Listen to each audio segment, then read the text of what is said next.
Hi, I'm Troy Broussard, and I'm a results leader. You're listening to ResultsLeader.fm. Being a thought leader is easy. Getting results is hard. This show is for the results leader who lives and dies by their results. Here is your host and Chief Results Leader, Jonathan Rivera. Yes, y'all. Welcome to another edition of ResultsLeader.fm. So glad you guys are here. Stoked that you're back for another action-packed episode. Today, I have Mr. Troy Broussard. He is owner of multiple software as a service companies. He is in the education space, best-selling author, speaker, and world-renowned automation specialist. He's also a business partner to somebody who has been on the show before, my man, Ben Settle. So you know this guy's a real deal. Let's jump into the interview with Troy. All right, Troy, welcome to ResultsLeader.fm. I'm stoked to have you here, and we might even get some video for this one after that setup you told me about. So I'm excited to have you. Welcome to the show, Troy. Thanks, man. Great to be here. Really appreciate it. Getting to know you a little bit. I've obviously been around you with Ben for years, so it's good to get to meet you in person and see your magic close up. Yeah, I can't wait to get into this. In fact, Ben's the one that hooked us up. Ben was on the show not too long ago, and love having people who are out there getting results on the show. So here's the first question for you: is to softball. Troy, what book or books have you given most as a gift? The book that I give out the most is the same book that I read the most. I've read it multiple times, and in fact, I've created an entire daily philosophy of how I structure my day around this book, and that is The One Thing.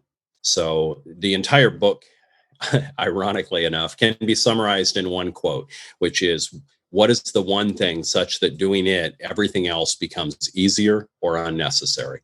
And that is a quote that I rattle off every single day as I'm prioritizing my schedule for the day. And I have a whole system that I teach around it, that basically a 7-3-1 methodology, where I start with 7, select 3, and then identify the one thing for the day.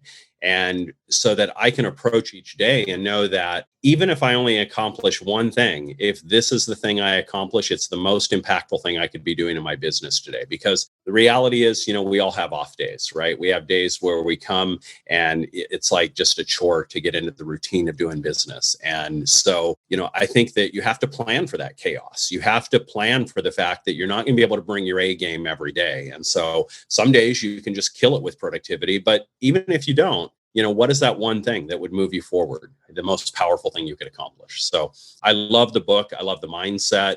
I structure my entire businesses, my products, everything around this concept. So I go to the extreme of even creating a one-word philosophy for an entire product or business, right? So in my mobile learning platform, for example, that one word is frictionless. And so I reduce the entire concept, the entire business, entire platform down to a single word that governs everything I do in terms of evaluating what features should or shouldn't be here, or how the design should be impacted, etc. So it's pretty important to me. I can tell. And I don't know, man. I'm starting to wonder if you really do work with Ben Settle, because I thought he brought his A game every single day. I'm with you, man. I want to do less. And I like that concept a lot. And I think I need to do a better job of applying that to my business. I think everybody listening could learn from that too. What is the one thing? So here is a pretty common question on these kinds of shows: is how has an apparent failure set you up for later success? Oh man, if we're going to talk failures, this could be a long interview. One of your favorites. Give me one of the favorite ones that you love to share.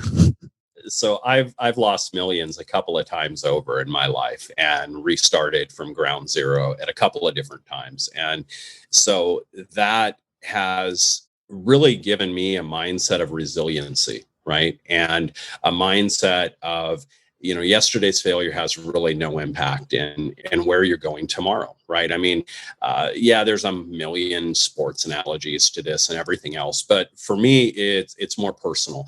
As a young person at 10 years old, my 18-year-old sister was killed in a car accident, the result of a police officer not doing his job. He even fled the scene and didn't even call it in, left her to die. And I grew up with that knowledge that there is no tomorrow. There's now. And there's what can we do with now? The fact that people put things off or that they leave them for another day, as you talked about, Ben is relentless in his efforts.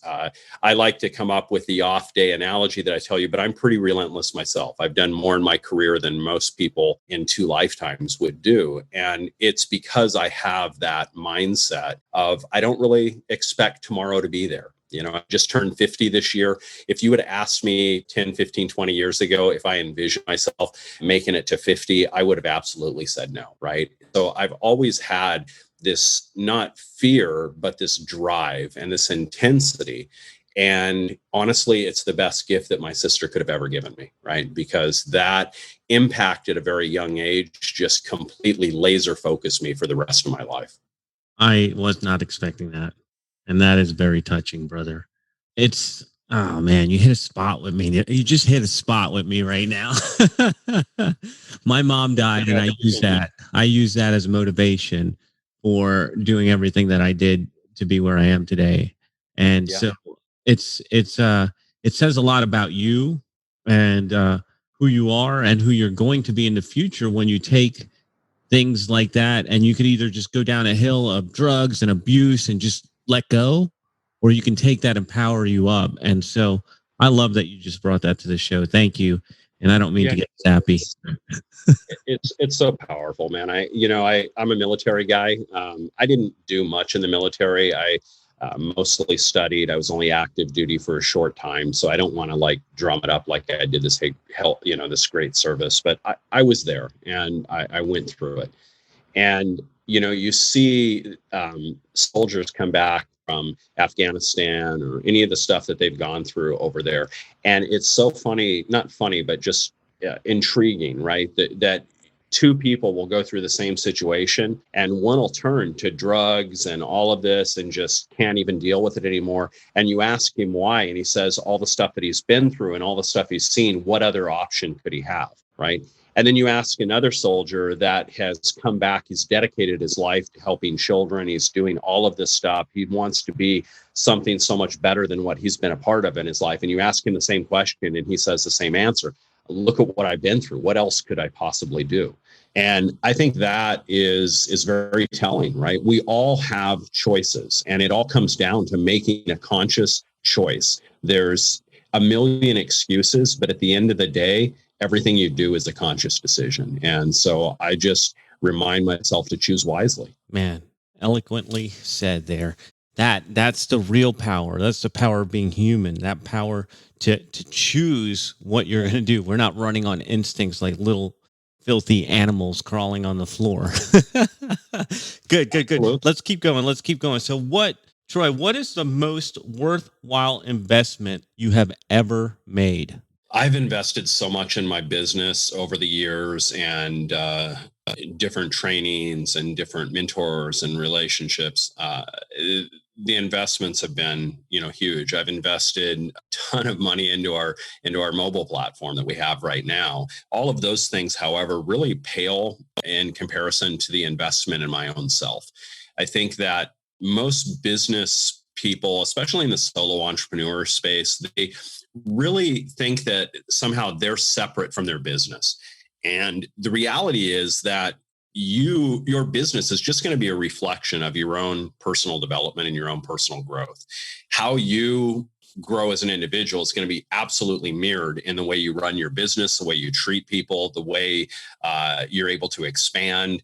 All of it comes back to your own personal development. So I would say that my biggest investment over the years has just been everything that I've done, investing back into myself to better myself. Because everything else stems from that, right? We can't separate ourselves in this dichotomy of this is me as a person, this is me as a businessman. It just doesn't exist, right? And so I think that would be the single greatest investment.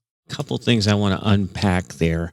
And I'm with you. The investment into yourself is huge. So how did you figure that out? Because there is a process that happens that unfolds where you figure out, number one, that you need to invest in yourself, and number two, what the best investments in yourself are. So how did you figure those pieces out?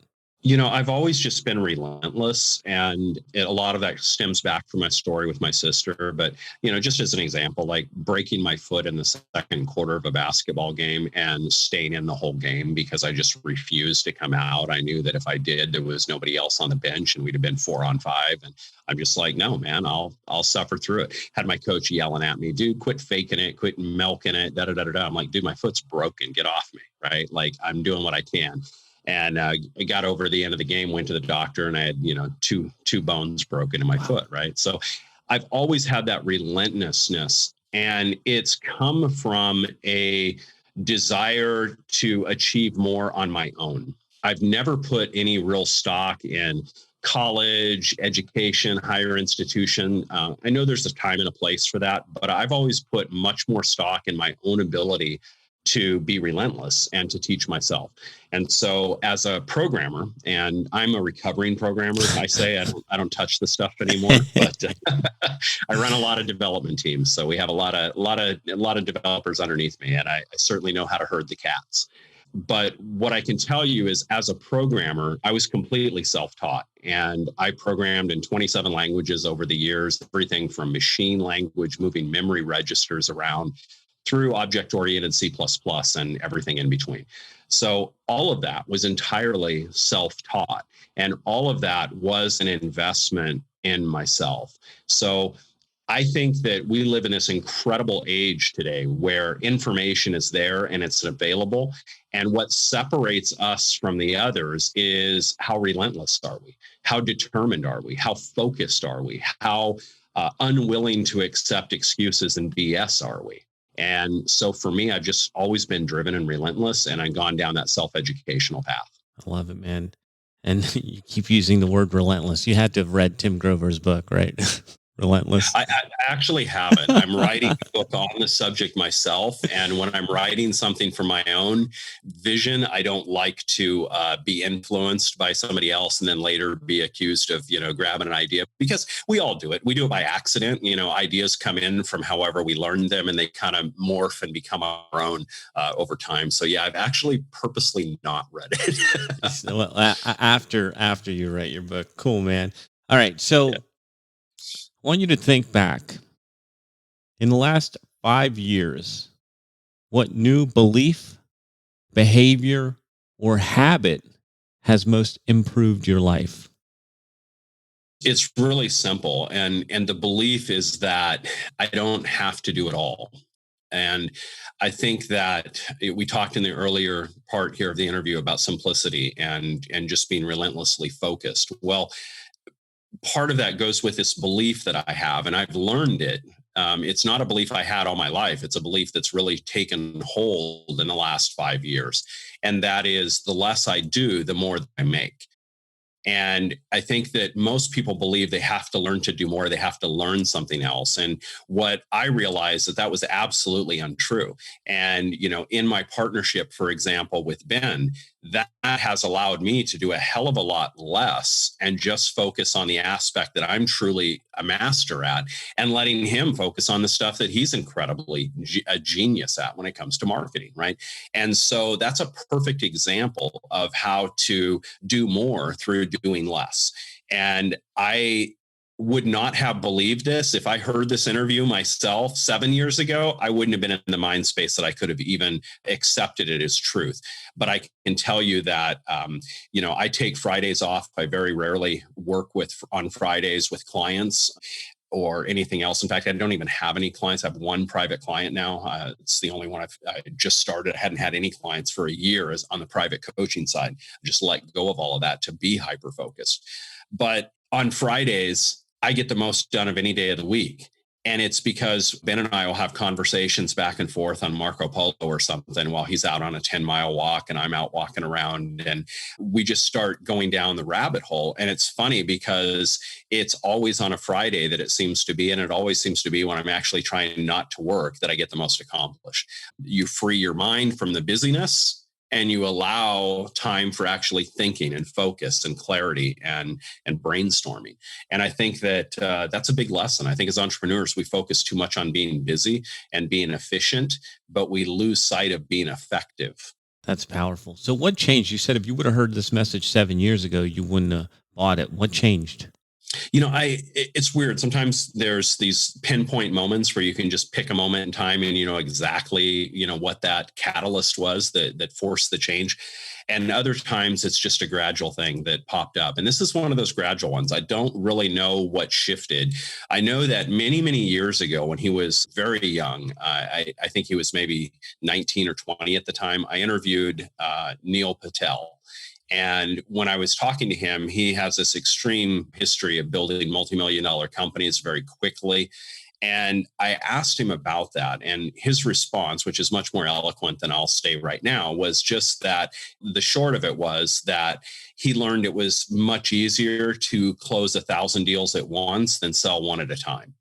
And what he meant is when he would build his software as a service companies, he would go out and strike a deal with a major player that would bring in 1,000 or more users at once. And he was selling the platform in that deal. But the result was that he just massively sold thousands of people in one fell swoop instead of focusing off one-off growth, which a lot of SaaS companies do.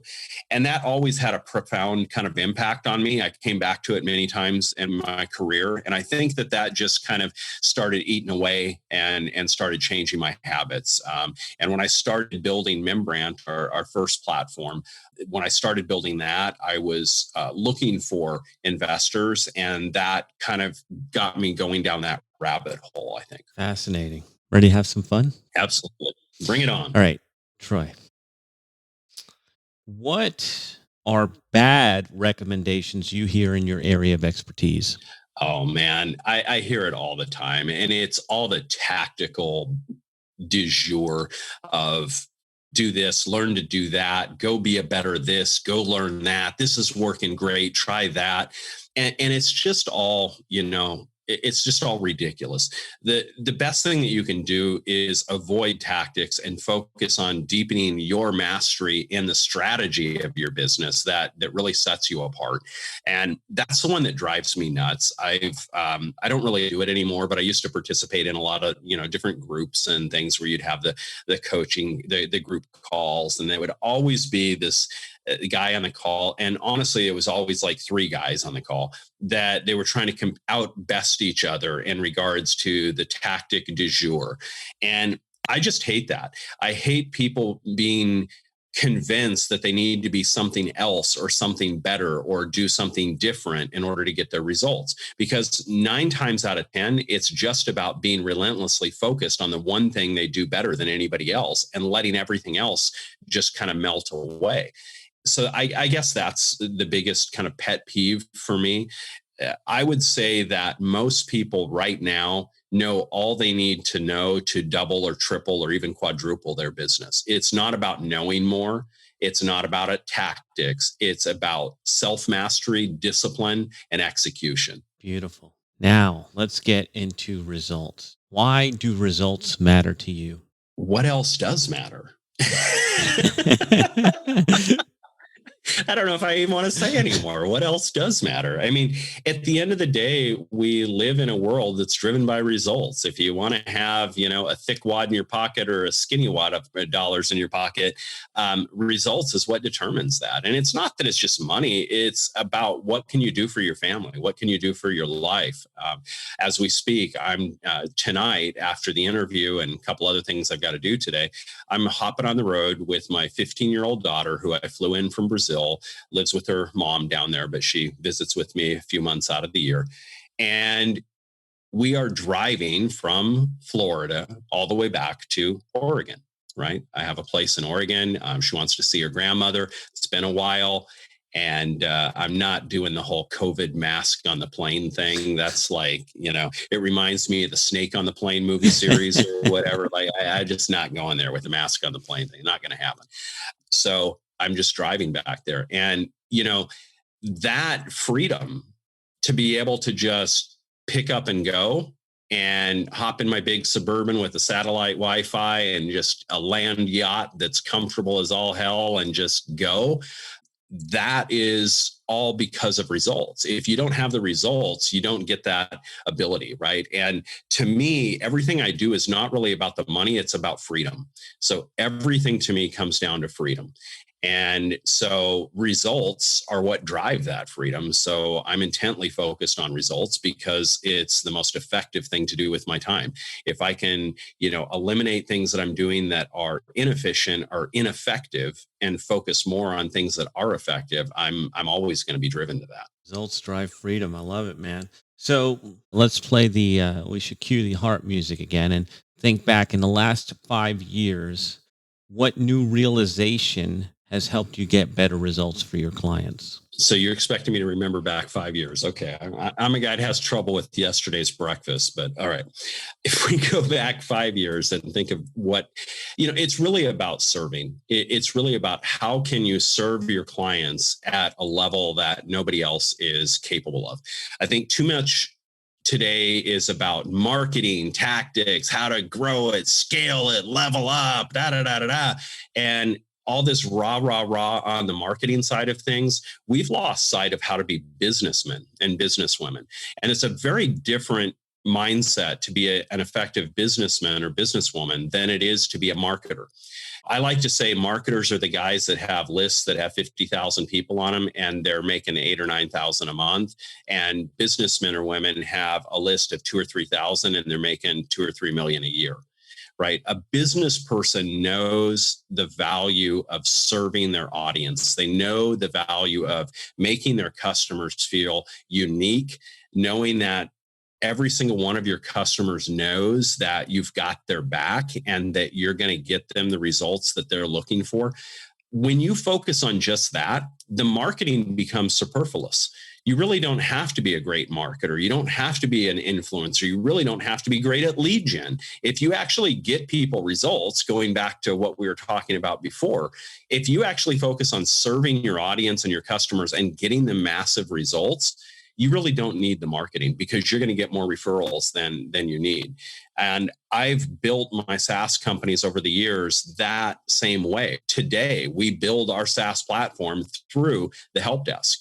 And that's the most counterintuitive thing you will never hear. If you could interview 100 SaaS experts, software as a service, if you interview 100 experts, there's not one of them that's going to tell you to focus on the help desk to grow your business. But that's how I do it. And I've done it in multiple companies. Rather than trying to rely on cold traffic funnels and spending more all the time and counteracting churn, why not just serve the hell out of the people you've got to the point that they're so ecstatic about the relationship and the results that they have that they refer you left and right. And so that's my philosophy. It's a very contrarian approach. It's much more 50s business style than it is 2020s marketing approach.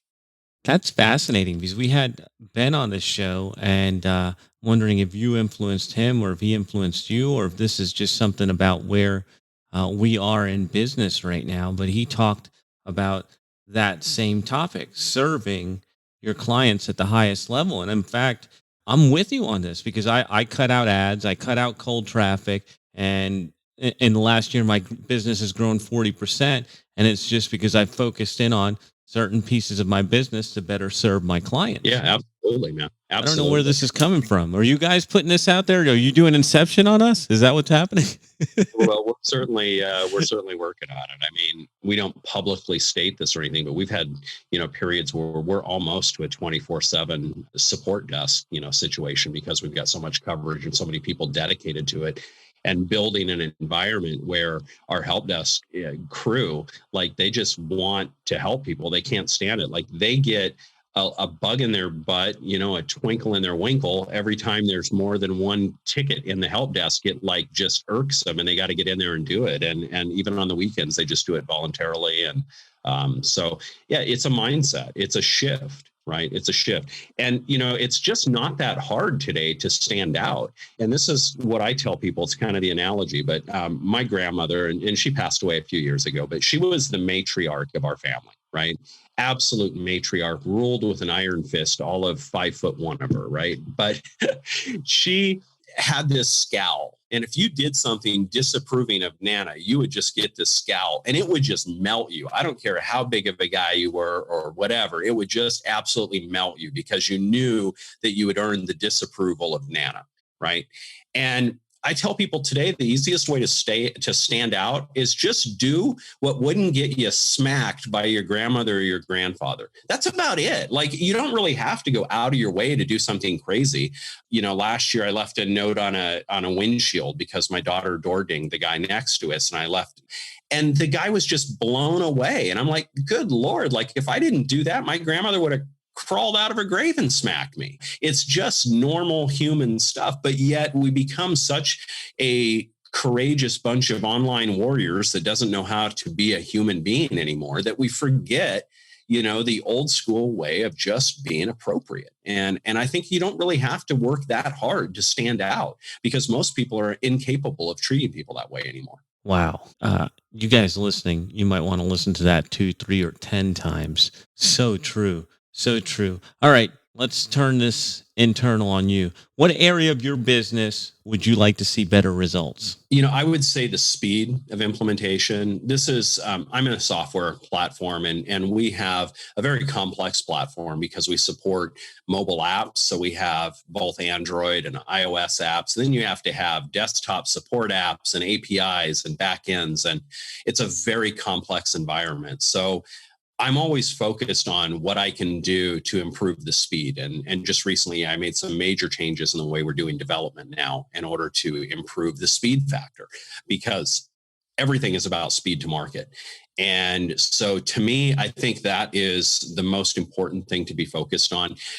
Going from idea to creation, as near instantly as possible. And it's honestly one of the major motivations behind our Learnistic platform, because we can create content.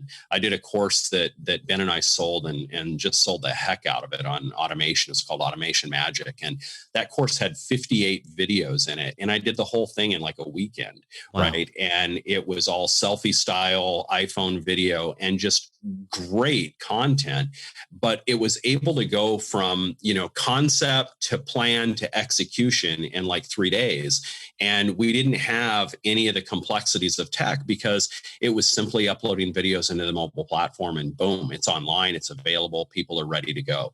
So I think that speed aspect is just absolutely critical in everything you do in marketing and business today. What areas can you reduce the production cycle? What things can you cut? What things are you doing that you're not really doing for your client's benefit, but out of your own ego to make you feel like you did a good job? And I think that's a self-reflective question we have to ask a lot, because many times we feel such an obligation to deliver something that we're actually creating a lot of busy work for ourselves that we can just remove from that process. One thing I love about Ben, right? It's very simple. He writes the way he writes. He does his books. He doesn't do courses. He doesn't do audio, doesn't do digital, doesn't do video. He just writes books and teaches that way. It's ultra simplistic and it cuts out all of that other unnecessary, churn. Yeah. And there's I'm wondering if the listeners are getting the connections here, because I think that speed also goes back to your service. And I think if I understood you correctly, the way that you're building your service through a help desk is you're taking the feedback and implementing the changes that need to be made to make this thing work. And that's what I'm hearing is you're constantly iterating quickly to create a better product and a better experience for your users, which is rare,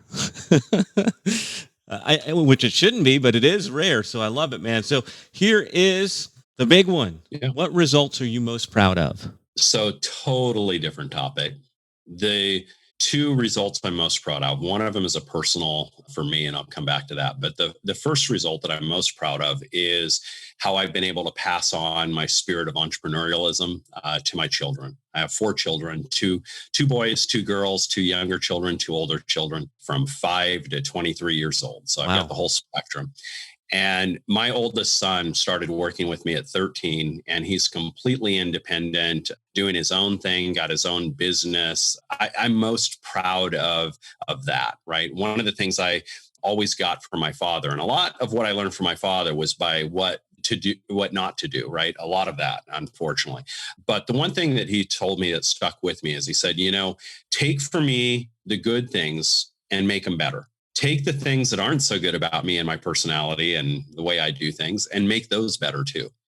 And that's always been my vision, and to pass that on to my children. So to see my 23-year-old son, even though he stepped away from our company, he had ownership in the company and he decided that he just wanted to do his own thing.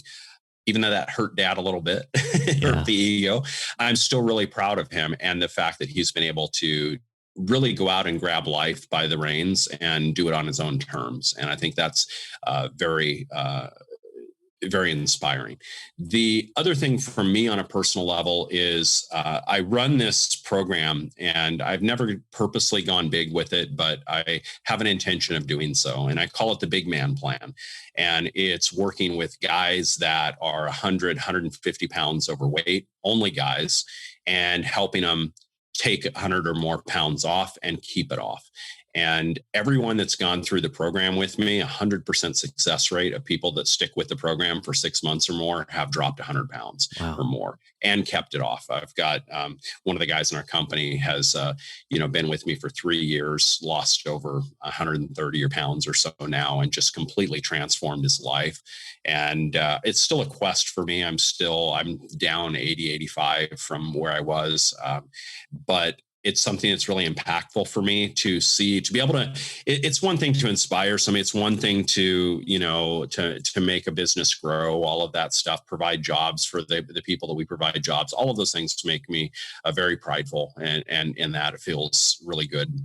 But to really impact someone's life, their physical life and well-being, and just completely transform it like that, that's something I'm most proud of. So the Big Man Plan, it's a really limited thing. There's only a few guys working with me, and but I absolutely love it. And in fact, I just had a call with him today. So yeah, man, that's beautiful. So all right, this is where I ask you if you have any parting thoughts for the listeners as we're wrapping up. I think that my parting advice would be just don't be baffled by the BS in the market out there that tells you you've got to go do this and you have to be different and you have to do that.